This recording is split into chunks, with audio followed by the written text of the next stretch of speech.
জাযাকুমুল্লাহ।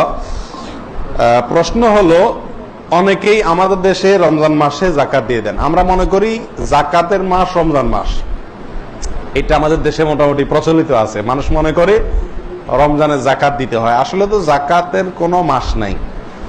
যাকাত তো রমজান মাসের সাথে খাস নয়। যাকাত অর্থ বছরের সাথে খাস। প্রত্যেকের অর্থের হিসাব নিকাশ যার যারটা তার টাটা। আমার ব্যক্তিগতভাবে আমার যাকাতের মাস হলো জিলহজ মাস। আমি জিলহজ মাসের শুরুতে যাকাতের হিসাব করতে হয়।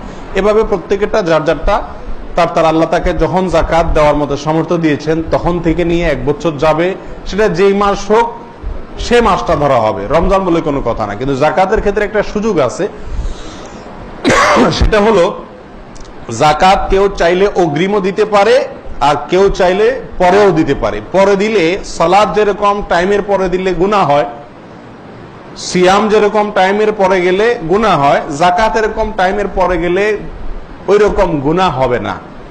বরং উল্টা যাকাত অগ্রিমও দেওয়া যায়।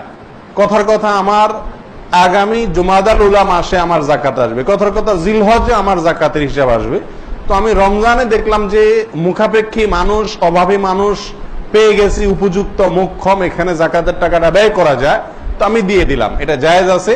হিসাব কাউন্ট হবে আমার মূল মাস থেকে, কিন্তু আমি দিয়ে দিলাম অগ্রিম, কোনো অসুবিধা নেই ইনশাআল্লাহ।